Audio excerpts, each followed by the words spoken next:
Okay, guess that does work that I could do that. Sorry, something I've been noticing.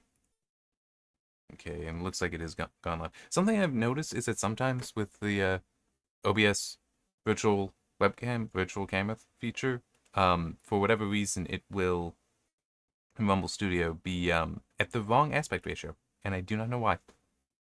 But fortunately, all I did was refresh. I opened the Rumble Studio tab, well, I address into another tab, and then it worked. Because previously I would just refresh. I wasn't sure if that would break the stream or not. So okay, but that fixed it. Cool. Um, it's Independence Day. I hope everyone who celebrates that has had a great day. Um, and it actually just occurred to me because I've been hearing some booms. I do know that there was supposed to be a storm potentially rolling in, but that's supposed to be later. Um, yeah, that might actually be fireworks. Since I mean, yeah, I guess the sun would be down at about this point based on light level, but we still got light. Anyway, this has been a weird day.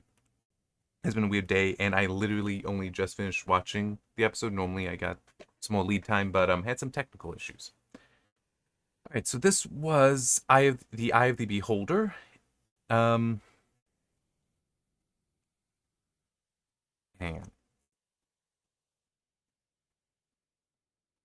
So at the end of the previous stream, because I did look ahead just to see what's the basic description for the episode. It did say that basically they get caught in an alien zoo.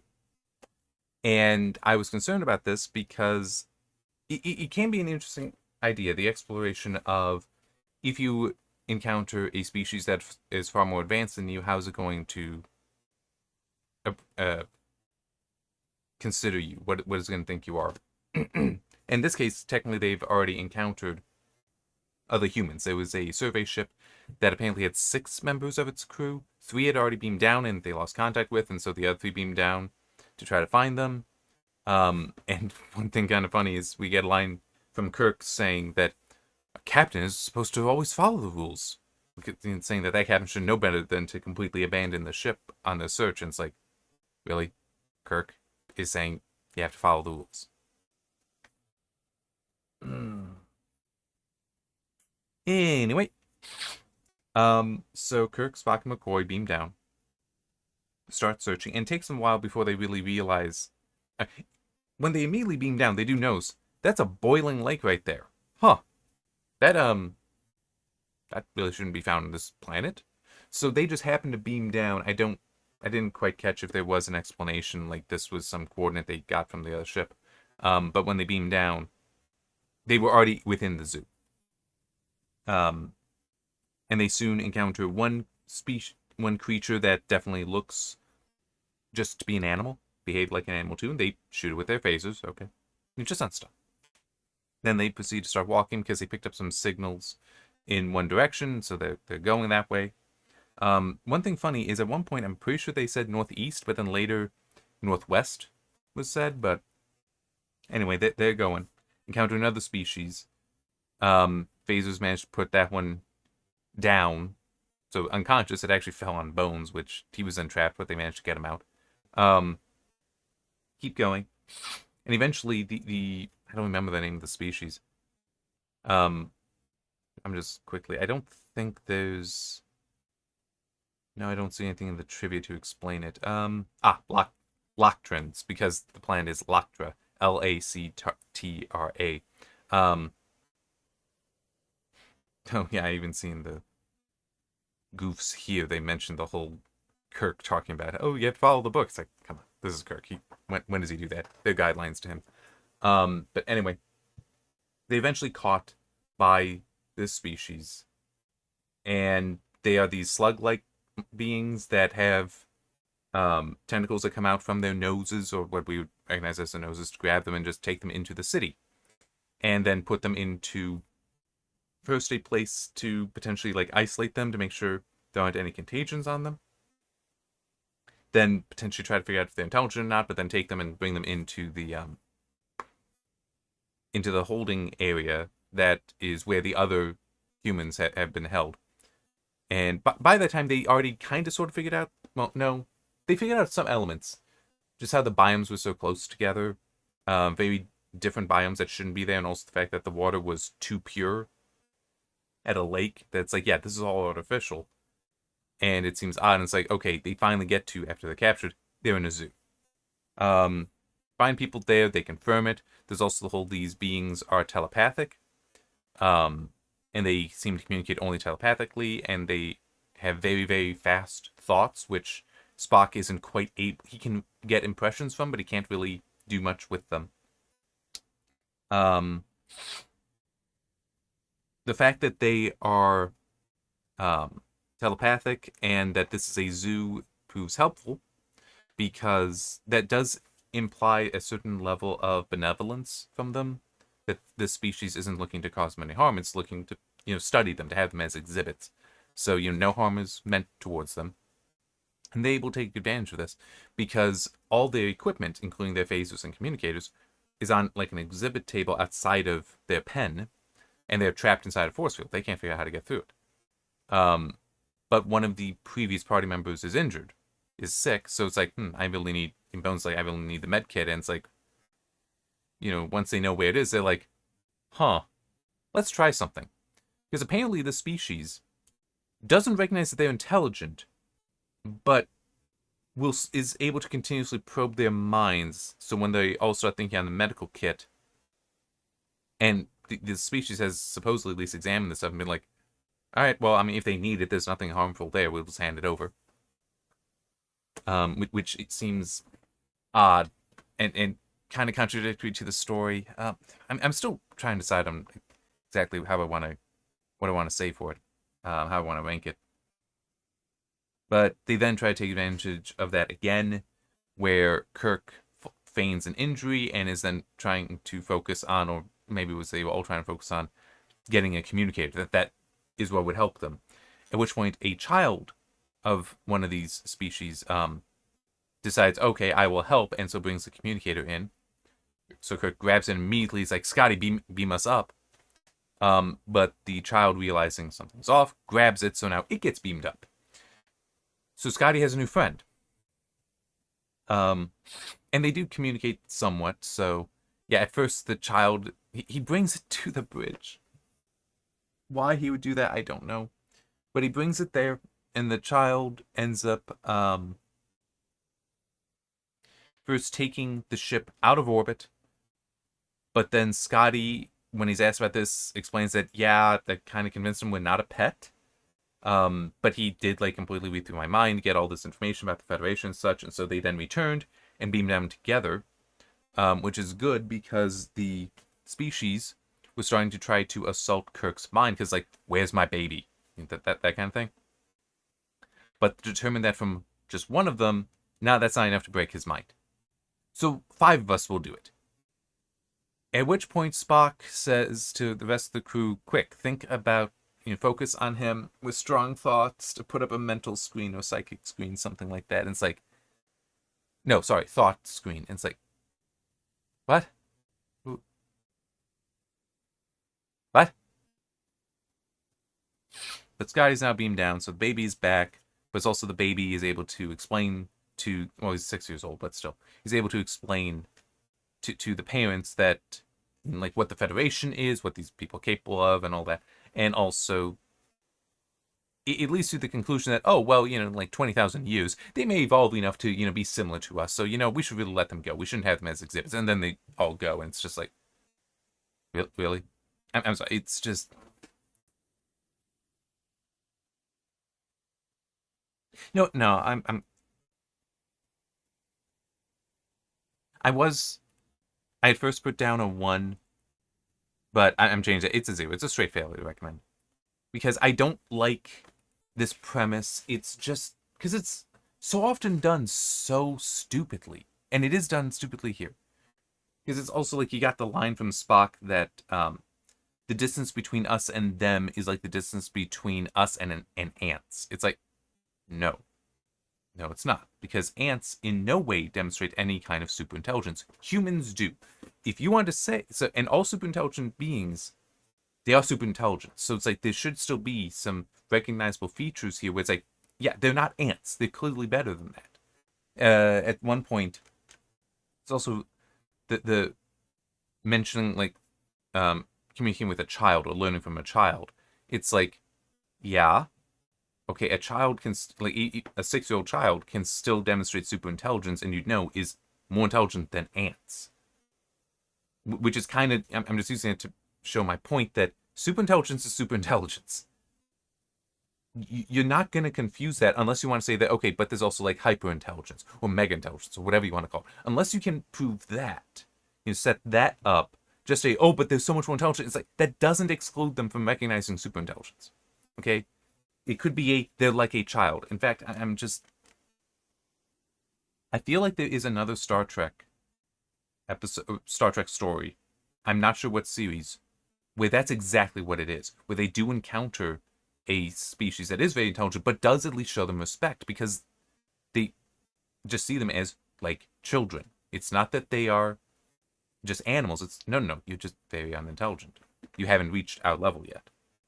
Um, yeah, and so you're already annoying me with that. It's a Deus Ex Machina ending when it's like, oh, the child just happens to come back and manage to do the one thing that none of the adults did, which is probe their minds well enough to find out about the Federation that, oh, this is who they are. And it's like, they're not really a threat to us. We want them gone. It's like, let them come back when they're at our level, which is also stupid because you're assuming that they would reach, that it's like, oh yeah, by the time you reach our level, then you can communicate with us as though they are not going to advance themselves. It's just,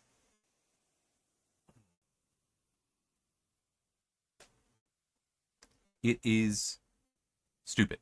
Um, and that's also part of the reason why it can't be a positively flavored failure to recommend. Because in theory, that is, well, here's the things that you can do to fix to get it to be recommended. I don't know what those would be. Um, because you would have, in order to get rid of the Deus Ex Machina ending, you would need something, some way for them to demonstrate that, hey, we are intelligent, we don't belong in a zoo like this. We can be your friends. I mean, that's not a problem. We can meet with you, and you can learn from us, and we learn from you. We can do all that, but this isn't it. We are super intelligent and all that, so we deserve our freedom here, and we will freely communicate with you. We will freely spend time with you.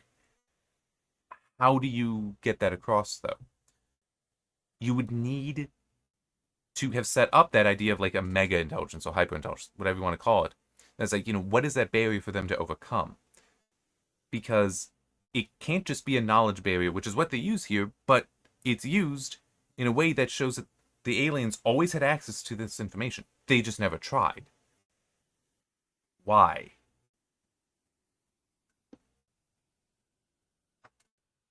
Just don't think about it. Don't worry about it. Yeah. Um,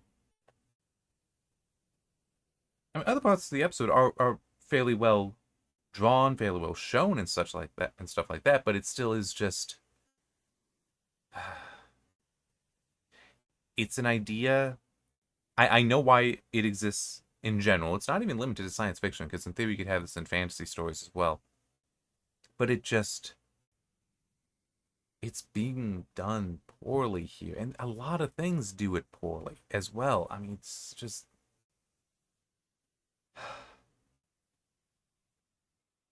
I'm just trying to think what is a good example. And it's like I got Forbidden Planet over there that's making me think about it. And it's like, okay, in a way, but you never actually see the Krell, but you still have Morbius being that kind of arrogant, where he sees the rest the I don't remember the name of the ship, but you see the rest of the people at he considers them beneath him, not intelligent enough for all this.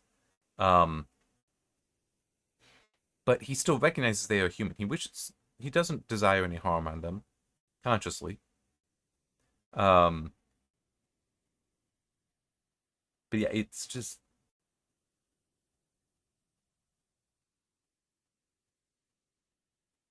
okay. You know what? I just realized it's not Star Trek. It was Stargate with the Nox and the Asgard to a degree. But yeah, with the Nox about you're like children kind of thing. Okay, yeah, that was it. That was it. So that is actually handled better. It is funny. I, at some point in the next so many weeks, we'll probably start watching Stargate SG-1. But it is funny because I'll think on it and be like, in some ways they actually Stargate SG-1 does actually do some of the stories better than Star Trek. Man, it's just kind of weird to think about that because I want Star Trek is probably still objectively better, but Stargate, man, it managed some amazing things. Just you definitely got the family feeling with them that I mean you get in the original series. Okay, you do get that in the original series. You don't get that so much in TNG and on, because in a lot of those, it's not so much a family feeling, because most of the relationships seem to be defined in pairs. Like in the original series, you've got Kirk, Spock, and McCoy. There's a trio there, and then the rest are just present around. Unfortunately, that is kind of it. They're supporting characters, but it still is. You have that core three that they are always important with each other. So it is kind of a family there. But when you get to TNG, there's no core three. Not in the same way. It's you look at Data. Data's relationship with Geordi matters, but it's not Data's relationship with Geordi and with Crush and with Dr. Crusher or with Wesley. No, it's just always one on one, always one on one, always one on one. And it just, I'm it's still TNG is still a good show. I still very much enjoy it. Deep Space Nine, very much enjoy it. But again, it is for the most part just one on one, one on one, one on one. But Stargate did manage to make it feel like an actual family with the four of them. And while there are specific relationships within those four, it still is they are a family, which is part of the reason why with season 8, when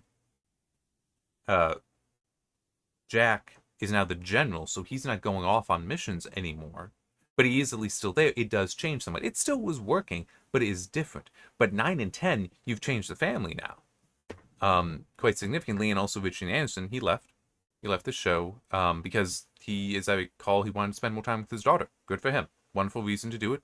And I'm sure his daughter and he greatly benefited from that. Good for him. Legitimately. Good for him. But it's also why I would say that SG-1 is an 8+2 season series. Because those last 2 seasons, they're still good, but the flavoring is a little different because the family's changed. Try to come back to Star Trek. But it is still, it is a, yes, Stargate did manage to do some very good storytelling and handle things in some ways that are more respectful than some stories like this specific one. It's not just, all these species are less advanced than us, so that means that they are fit to put into a zoo. I mean, because also it's like, okay, you got a couple things that look like dinosaurs. Okay, so they are just bestial. Yeah, sure, those make sense in a zoo. But a species where it's like they're wearing clothes, they have communicators, they have phasers, which they've been using on stun, not kill, which also shows that they can discern between lethal harm and non-lethal harm. I mean, it's and lethal intent and non-lethal intent. It's like,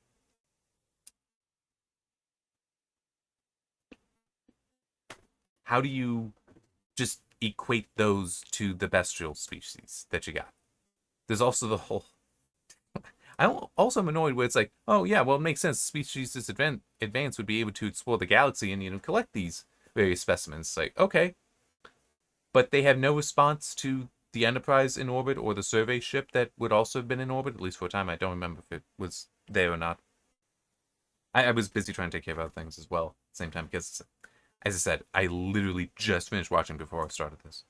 So yeah, it has so many plot holes that could you fix them?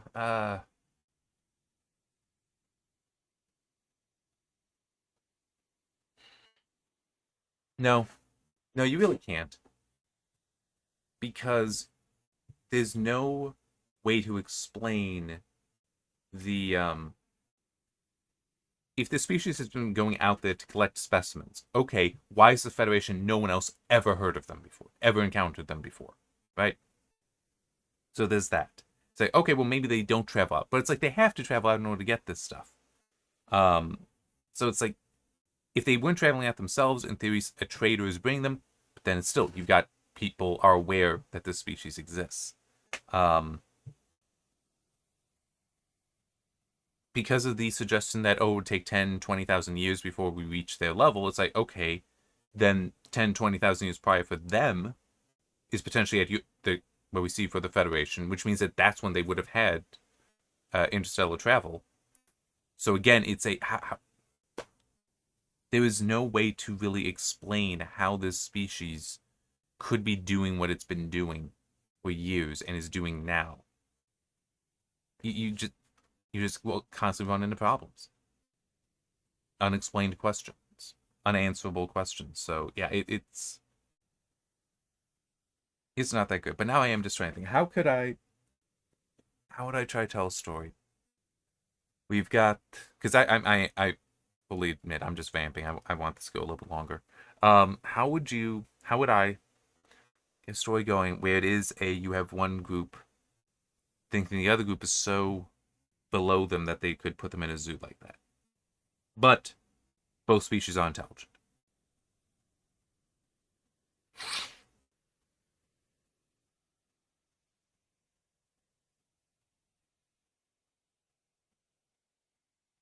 Well, one thing, a language barrier, so that like they don't believe that the species is intelligent, because so when you hear apes just ooh, you're just making grunting noises, you're not interpreting any true language there. I mean, there might be communication, but it's not language. So something like that. So okay, um, you might be able to work with something there. But what about the idea of like clothing? That again, that does denote intelligence, and potentially even some concept of morality. If there's the idea that we don't want to show us our nude forms off to everyone, it's like that seems a more moral thing, and certainly not something you find with any animals. Although it also just occurred to me that the species, no indication they wear any clothes. I'm not sure how a slug would, but that's kind of a different question, I guess. But it still is again, you have that signal there, so maybe if you somehow were to acquire them in Planet of the Apes, I'm just thinking, because they lost their uniforms. They lost their clear, obvious clothing, so they now went to just the rags that they got from the humans that were there, which they are just rough, basic coverings. So it's like, okay, you can believe that they are not as advanced, or they're just as advanced as humans, which the apes did consider animals. So, okay. And he couldn't, and Taylor couldn't communicate because of the injury to his throat, at least initially, but he was able to write. Okay, let's throw that away because it doesn't make sense that the apes knew English. But the paper airplane, that, however, you can't explain. So that should be the crisis moment where it's like, okay, there is an intelligence here. But that is true. Planet of the Apes does handle it, and then it's just their rigid orthodoxy of the apes that causes them to want Taylor destroyed because they can't allow the threat of this knowledge.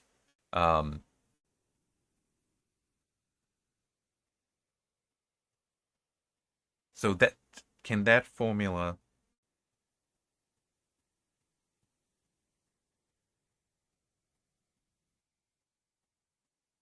The paper airplane was specifically important because the apes taught that flight is impossible. So by seeing the impossible, that posed a problem. Now, of course, one other issue that let me actually check on that.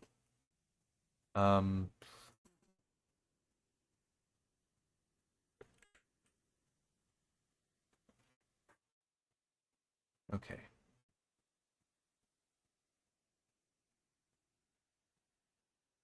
Okay, that's what I thought. And that is something that we do kind of get wrong with the history. I mean, so Kitty Hawk was what, early 1900s? Trying to remember.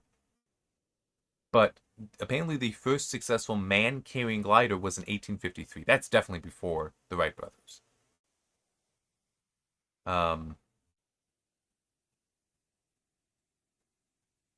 Yeah, Flight Before the Airplane. Yeah, Wright Brothers was 1903, so we're talking 50 years separate, it looks like. Okay. So, the reason why I want to, and that's specifically man carrying, the reason why I wanted to look at that is technically a paper airplane is not proof of flight because it's powered flight that matters, but it's still, it's just one of those small technical things that you can't believe that flight is impossible when you have seen a bird. So you know that there's some capability to glide. You don't know how they're necessarily doing the power there.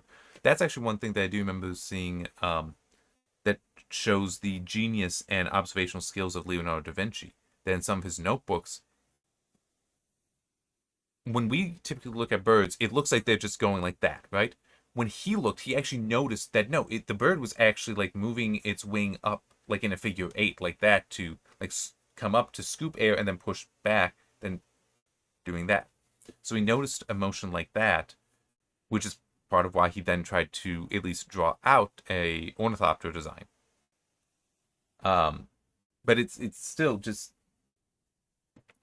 you would need some kind of challenge that either they believe is not impossible, they believe is impossible, the intelligent species is impossible, or is at least something that would prove intelligence from the humans.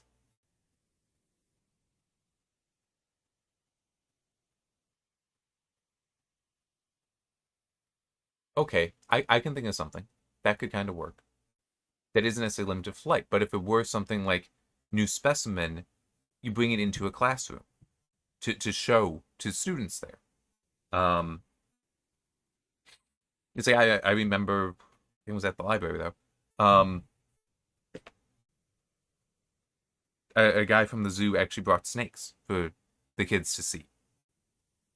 What if it was something like that? But if it's in a classroom, then there's schoolwork around. What if there were problems on the board?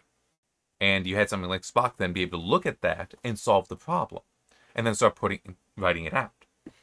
And it doesn't have to be advanced. It could be technically just arithmetic.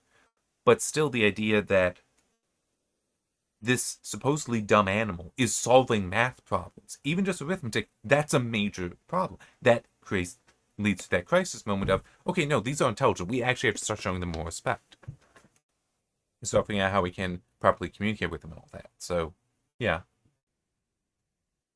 That I could see working.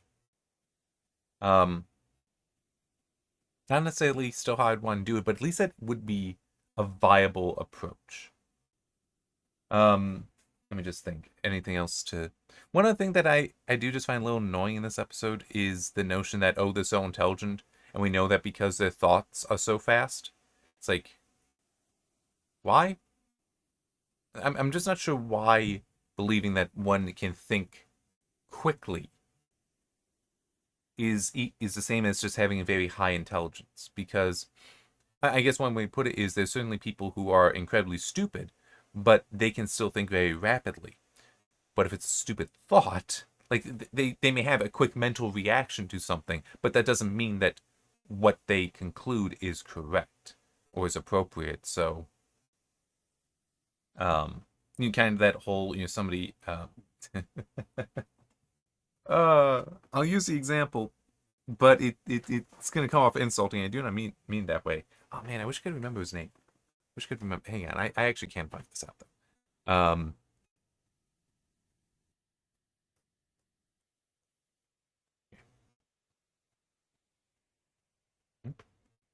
I want to find the person's name first before I.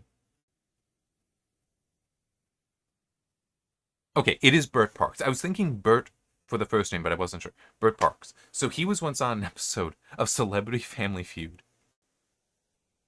And I'm just gonna assume you know the Family Feud model. He's up there. It's him. I don't remember who's against, and Dickie Dawson in the middle. And the question is, name something that ties you down. Gets in there, rope. And Dickie Dawson just starts collapsing down because, like, he doesn't understand the question. Oh my God, he didn't get. But Bert just called out. He immediately got in there, called out rope. He was so happy with himself, so proud with himself. And everyone just started laughing. And Dickie Dawson's just like, oh no.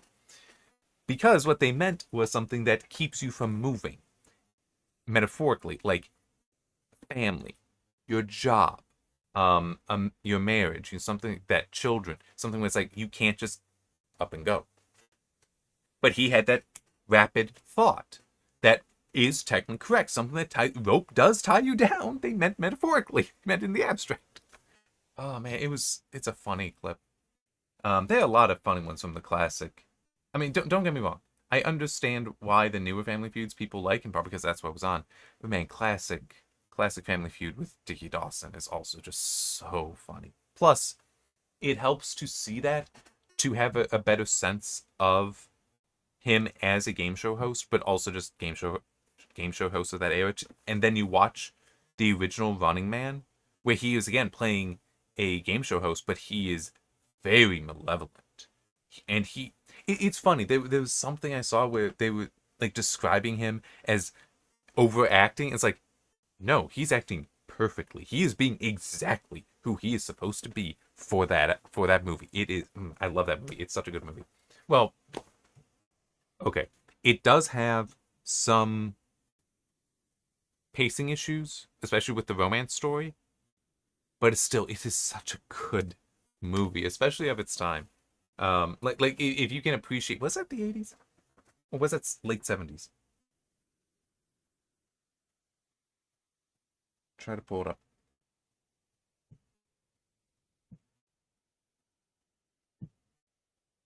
87. Okay, wow. Yeah, I legitimately could have believed that it was older. It was older than that. Um, yeah, 87. Okay, that also makes sense because he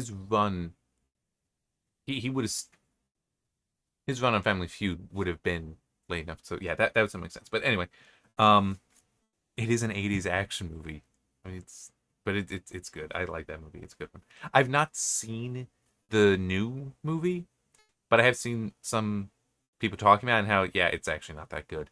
And it sounded like partly for two reasons. One is it may have tried to adhere closer to the original story, which was written by oh crap, why am I blanking on his name now? I can see him, but I cannot think of his name. Same dude who did The Shining and Carrie. Um, it's just gone from my mind. But he wrote it under a pseudonym. But the original movie is not that. I mean, it took inspiration from that, I think, but that the new one, at least supposedly, is closer to that, but does suffer from it because it's not necessarily that good a story. But I think also the main thing that I heard was it never really seemed like any of the actors were able to have charisma beyond themselves. Like going back to with Star Trek, there's a family element there that there's how they interact with each other, and it allows you to connect with them and have more meaning. That what I'd heard as a criticism for the new Running Man movie was that's basically not there. That's like, yeah, you're a good actor, but you're not acting with the people around you, and you need to be. Which, to be fair, that's not always on the actor. It can be. It can also be on the director. It can also be on the script. It can be on a lot of things. It can be on the editor too, if they're not putting things together very well. All right. What's next week? What is next week? Once Upon a Planet. All right, and I'll do like I did last week, and have been doing in general. And just try to look at the description for it. Wow, because it aired 9th. The crew in need of shore leave, Kirk directs the Enterprise for a return visit to the amusement park planet. Okay, that actually could be very interesting. But shortly it becomes evident that the planet is no longer welcoming when it takes her hostage and sends characters to remove Dr. McCoy's head. The caretaker has died, leaving an artificially intelligent computer to take charge. A machine operating under one or two important misconceptions. Okay. I'm just gonna say I like this idea. I really like this premise of returning to one of those previous worlds from the main series, and something's off. That doesn't mean it's going to be done well. I can see that IMDb apparently has this at 6.2, so that's the average for people that rank it there. But there is, it has potential. It does have potential. And by the way, I do just, because I will see this with some stuff, and I do just want to bring it up. It's kind of one of those, there's lies, damn lies, and statistics situation. IMDb review ratings, and also other places as well. You need to be careful with those sometimes because it can be, you look at something and it's like, oh, it's scored very highly. But it's also scored by very few people because, yeah, you're looking at the people who are the most dedicated. So, like how, keeping with Star Trek, Starfleet Academy is very lambasted, is very much seen as a horrible show. Not even just a Star Trek show, but horrible show. But the fans of it might be the ones leaving reviews. So you need to be concerned with the sampling bias. And IMDb, so you're limited to those who have an IMDb account and those who watched the show, in theory, assuming that everyone was watching, but then also those who chose to rate it. That's a lot of conditions, qualifications to have a review put up.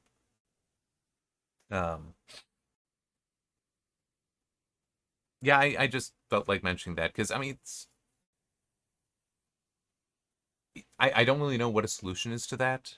That is a mass thing like that. I mean, technically, the only solution is to have dedicated. Like, if I were to go in, because I'm watching these and I'm talking about them here, and if I were to put my ratings in there, of course, my stuff doesn't.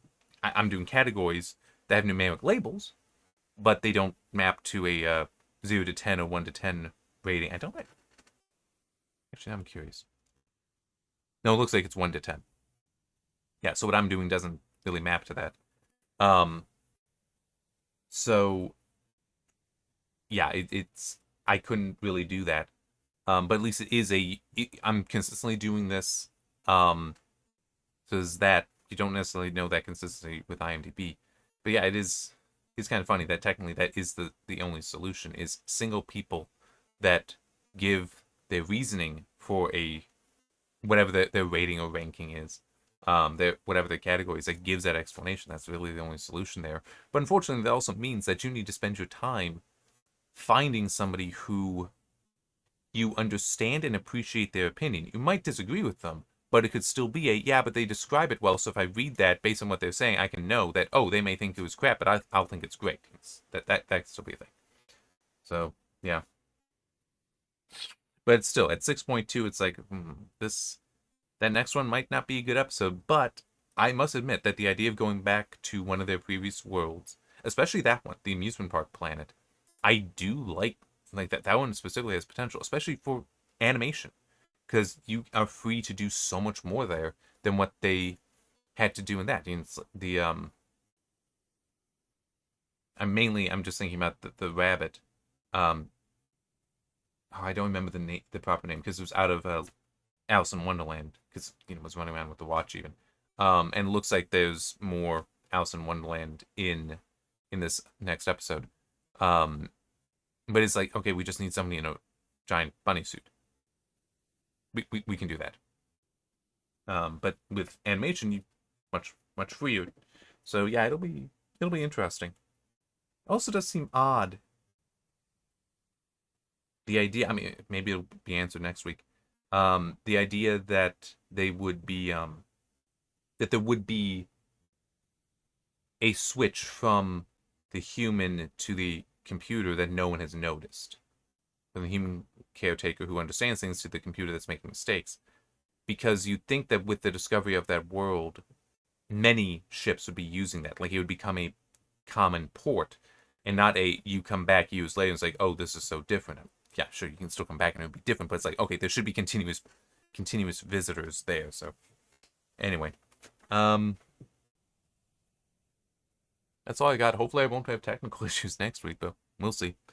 It's technical issues are just mitigated, they're not solved. So, but we'll see what can be managed with that. All right, to be clear, the technical issues, it's just a sound system issue. So it's not like I don't have access to this stuff. I do. It's just other things.